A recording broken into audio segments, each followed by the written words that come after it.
This week on the Computer Chronicles, we take you to Madrid for part 2 of our special coverage of the annual ETRE Computer Conference. We'll talk to Bill Gates about Windows 95 and the Microsoft Network.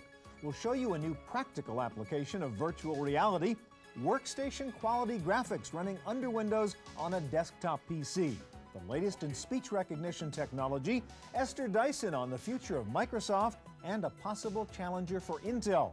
All this and more on this special edition of the Computer Chronicles.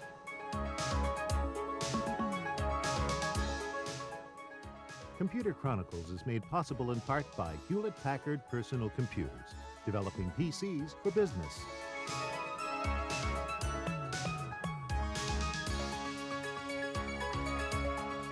Additional funding from the Software Publishers Association, providers of educational materials to help manage software.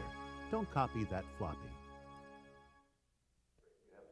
The Internet was the hot topic at this year's ETRE conference, not only in the hallway discussions among CEOs, but also at the ETRE Technology Room, where small and large companies were showing off their newest products. Quarterdeck made a major leap in leaving behind its traditional image as a utilities company, with products like QEMM and DeskView, to become one of the hot new vendors of Internet web browsers. This is Quarterdeck Mosaic, a rewrite and upgrade of the original Mosaic. It has several nice features. You may be waiting for graphics to download, but Quarterdeck lets you see the text part of the pages while you're waiting for the graphics. It is essentially a multitasking browser that lets you view multiple windows on the net, looking at a web page, for example, while also keeping your eye on a Usenet newsgroup or an FTP process. Quarterdeck's Mosaic also provides advanced online file management. It's part of the new Internet suite of products. Quarterdeck also has introduced Web Server, software for setting up a website, and a new HTML authoring tool called Web Author. The whole look and feel of the web was being redefined here at ETRE. This is the new 3D game-style net interface from UB Networks. Pick your avatar to represent you and go exploring the World Wide Web by walking through doors and actually looking around for interesting stuff. This is another use of virtual reality, a practical use. Instead of just playing games with VR, a British company called Superscape is using VR technology to create workplace simulations. This is a manufacturing simulator that lets production line workers train without risking real mistakes online. This simulation trainer is being used by Motorola. Superscape has even developed a special VR mouse for use with the software and a virtual Mac for training workers on process control. Visual concepts were everywhere at ETRE. As information gets more and more complex, the ways of representing information are getting more and more graphical. This is WinMap and WinGIS from an Austrian company called Progis. The software lets you find things by looking for them visually rather than textually. The visual front end lets you into massive amounts of data that can be organized in graphical terms. Another interesting approach to visual databases was this new software product called Vineyard from Datafellows Incorporated, a Finnish company. Vineyard lets you keep track of complex relationships with handy visual icons to identify the nature of the relationships. Datafellows calls their software a visual information manager for workgroups. Graphics are also important, of course, for games, and as PCs struggle to compete with Sega and Sony as advanced game platforms, a startup company called NVIDIA has developed a powerful 3D graphics accelerator that brings arcade-style graphics to a Windows PC. Sega has already licensed the technology to port its Saturn games to the PC. The NVIDIA board can process 100 million pixels per second, offering silicon graphics quality pictures on a Pentium desktop. The NVIDIA accelerator board will sell for about $200. The other cutting-edge technology dominating this ETRE conference was speech recognition, still struggling to become a mainstream input option. But it looks like speech input may finally be for real. This is speech recognition technology developed by Lernout and Ospi, a Belgian company. They offer speaker-independent, continuous speech recognition. Schedule a meeting. I want the wake-up service. All right. Please give me your room number. 17.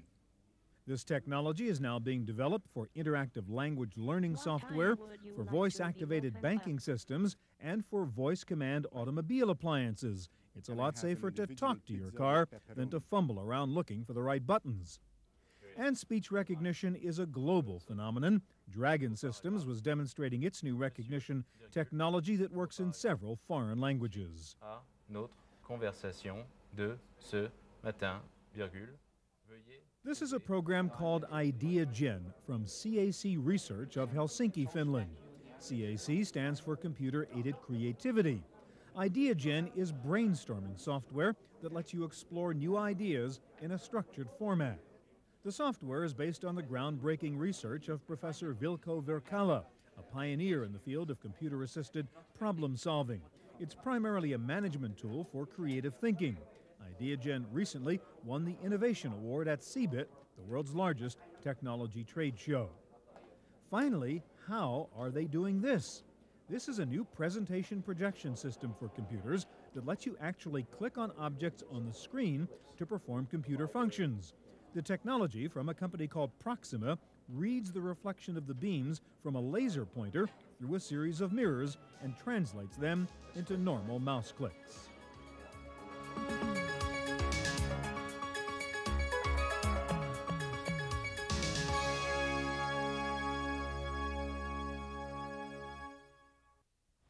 This is Puerta del Sol, one of the key shopping areas here in Madrid. And behind me, the store El Corte Inglés. It houses one of the largest computer stores here in the Spanish capital.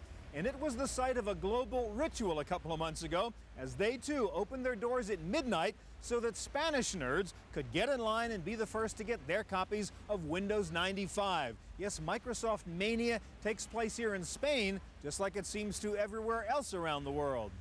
But according to Bill Gates, the hype and hoopla associated with Windows 95 was more a statement about the growth of the computer industry than about the clout of Microsoft PR. Well, it's nothing to do with us. It was completely unexpected that it would receive that kind of attention. I think it says a lot about the PC and what a key tool it's become. I think it says a lot about when you bring out a new generation operating system and you get not just Microsoft, but the hardware vendors and the software application vendors to join in and bring out a new level of capability in their products. That it's a big deal to the world, and it's bringing the business to a new generation. It's now been many months since Windows 95 launched, and despite a few early bumps, Gates says customer feedback is good. We're taking over 20,000 calls a day, and we log every one of those calls. And there's no serious problems have emerged at all. So we're very pleased with that. This was the most tested product that's ever been put out. Not a perfect product, and that's why we beefed up the number of people we have on the phones and extended the hours of coverage. But it's beating our expectation in terms of smooth installs and the kind of reception that it's received. Every software company here, even the biggest, was talking about Windows 95 and what it means for their applications business. Our current product works very well in the Windows 95 environment. We will have a suite that is designed to use the new features later this year, and that's going into beta as we speak. So we think our timing is good this time, as opposed to some previous laggardness on our part. And really quite excited about the opportunities there. Now, Windows 95 certainly slowed the applications market for everyone this summer, including Microsoft. And so now that it's shipping and the question marks are removed, people can start making choices again.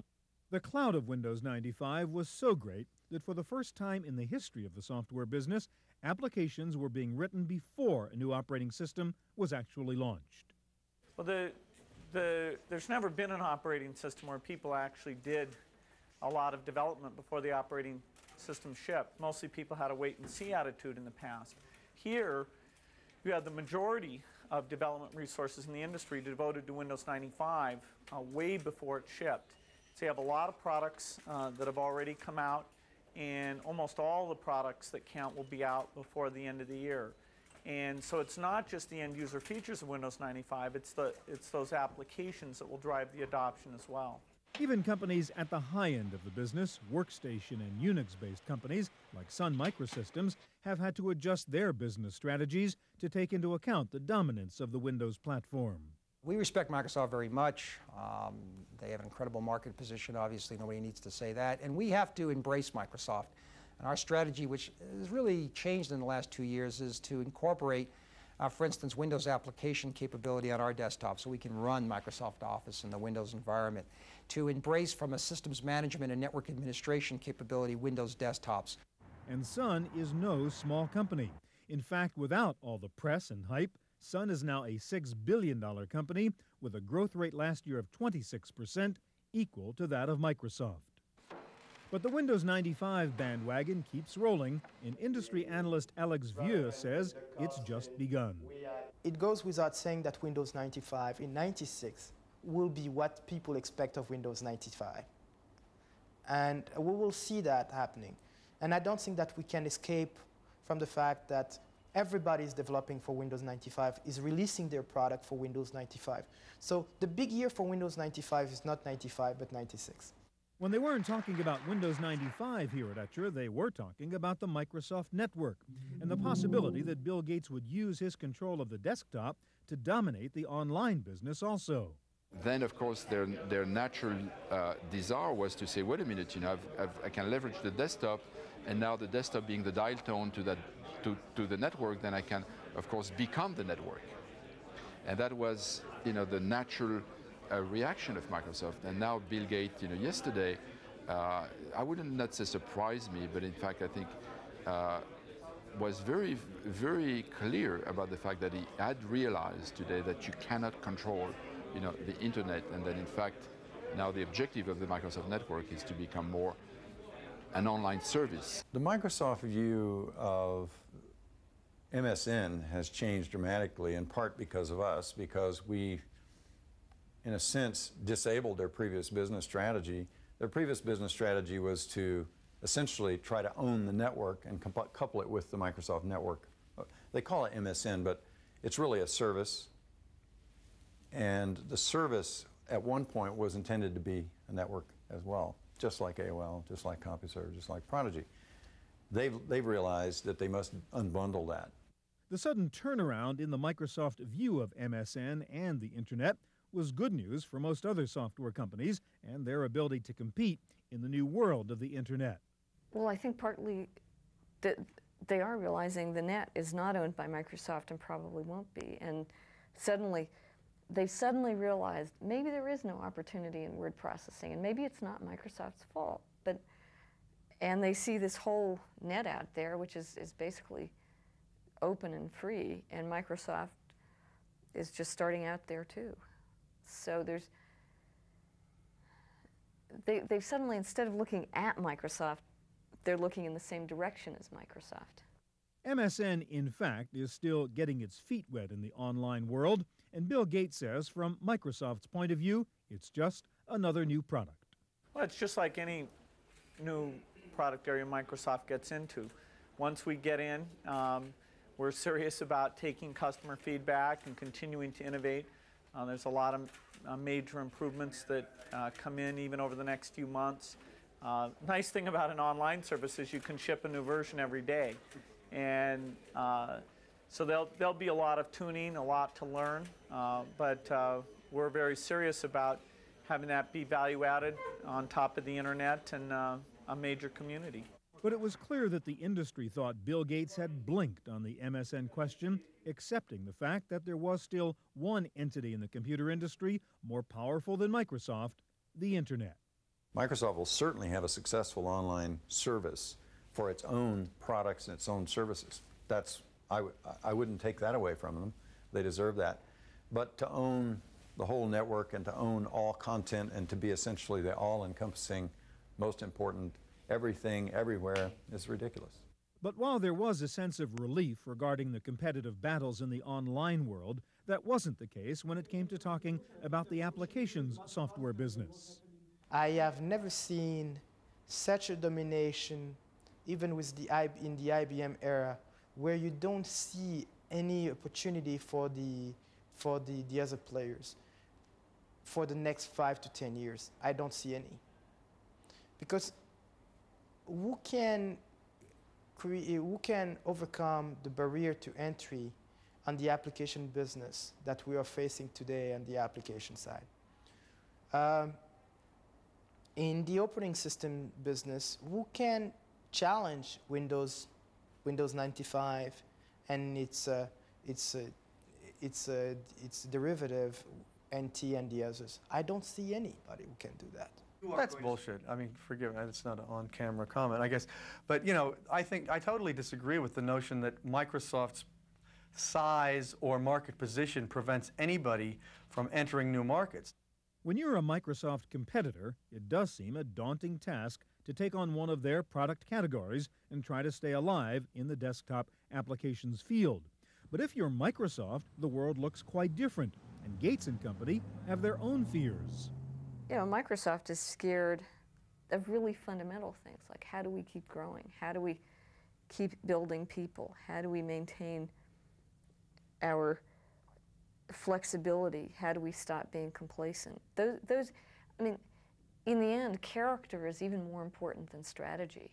And I think they're worrying about the right thing, which is the character of the company as well as the strategy. Clearly, it's not going to be as easy to dominate the net, which is oriented around diversity, as it was to dominate the OS and the application world, which is oriented around standards. But despite all the talk here of Microsoft's power in the software business, there is also a sense that the dominance of the MS-DOS and Windows platforms has really been good for the industry and good for the consumer. One thing you really need to remember about Microsoft that I think is easy to forget in the face of a lot of current criticisms of the company is that if they had not had the success they did in becoming the dominant operating system for the IBM PC, the chances that we would have a PC industry of great a size and as much vitality as we do today would be very small. I mean, basically, Microsoft made possible the growth of a huge industry by being so good at what they do. That's a key thing to remember, and these people here generally all know that in their souls. Usually any discussion of Microsoft's dominance in the software arena is followed by a moan and groan about Intel and its control of the hardware world. In fact, computer industry gurus have come up with the word Wintel to describe the Windows-Intel dominance of the PC platform. On the hardware, CPU side, many analysts think that Intel's position is even stronger and perhaps more worrisome than that of Microsoft. It is not healthy. Definitely it's not healthy. The least healthy situation is the one created by Intel. It is not healthy for networking, but there are other networking solutions on the WAN side, etc. And there are players, and because the equation is not frozen yet, networking business, Tricom, Cisco have enough of a size that they can compete with Novell. But in the microprocessor business, Intel is competing so much with against anybody who's trying to get some 10% of market share. They leave them no room, and I don't see any relief for them. Intel controls the desktop CPU market with an almost 90% market share. It has several small competitors, including Cyrix, AMD, and NextGen, and the competitors think they can beat Intel if they come out with a better product. Oh, absolutely, because it's a different paradigm from software. Software consists of features and content, and it has a loyalty associated with the continual use. Microprocessors manifest themselves as actually an engine which is hidden from the end user. The end user uses the applications. So if there is a processor that outperforms the Intel processor sustainably, it will definitely gain very significant market share.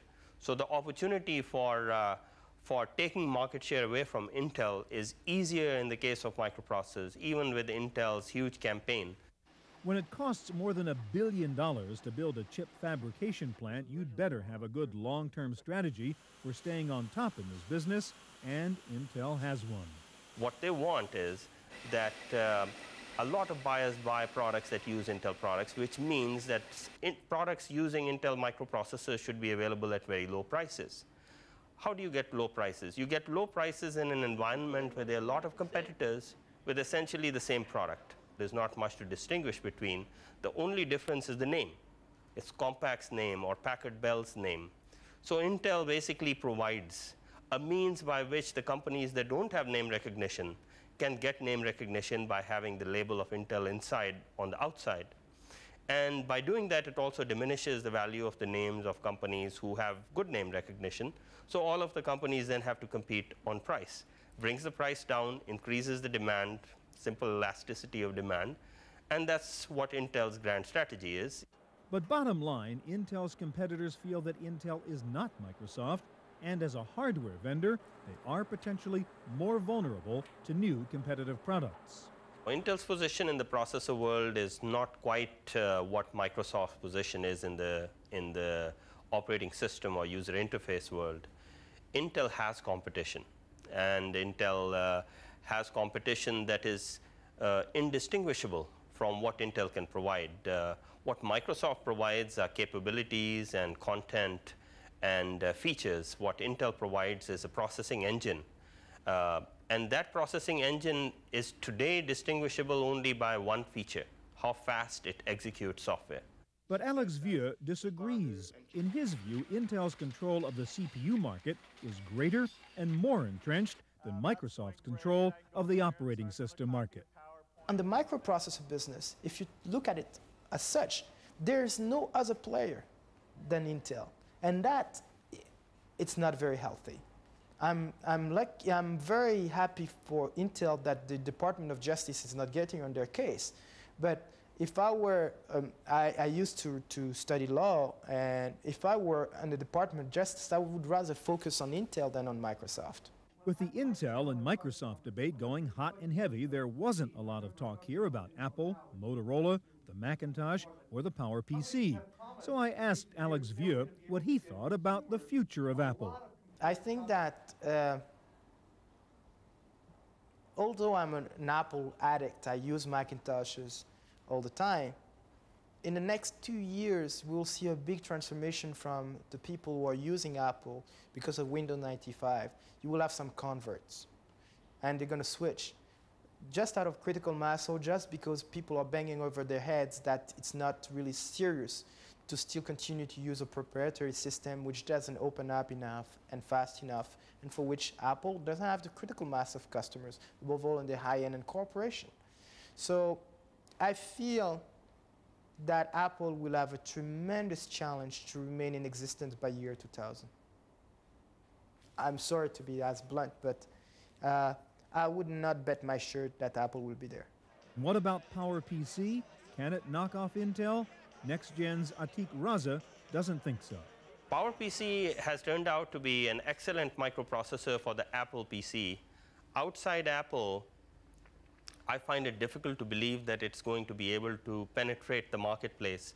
Now, to the extent that they may be clones of Macintosh, and Macintosh is used as a more widespread operating system, it may gain some market momentum. But right now, the market momentum behind PCs made with the Intel microprocessor and the standards that are all coming around the x86 microprocessor and PCs based on x86 microprocessors is so rapid and so pervasive and so easily accepted by the marketplace that it'll be difficult for a change in that paradigm. But it seemed clear here at ETRE that regardless of what happens with Intel or Microsoft, one paradigm is going through a major shift as a result of the ubiquitous computer and the growing power of the Internet. The very definition of economic value is once again going through a fundamental evolution. Long ago, there was value in land and it produced food, and then there was value in machinery and equipment and factories, and if you like, money. That was a good store of value. Where the value is in the future is going to be in people's heads. And there's going to be two kinds of value. There's going to be, if you like, productive value, knowledge value. I know how to do something. And I get that through training and education. The second kind of value is brand value. I mean, take Microsoft. half the value of the Microsoft name isn't in Redmond, it's in the heads of millions of people around the world. And that's a huge value because for some crazy reason, people pay money because of that knowledge of Microsoft in their heads. At the European Technology Roundtable and exhibition in Madrid, I'm Stuart Chaffee for the Computer Chronicles.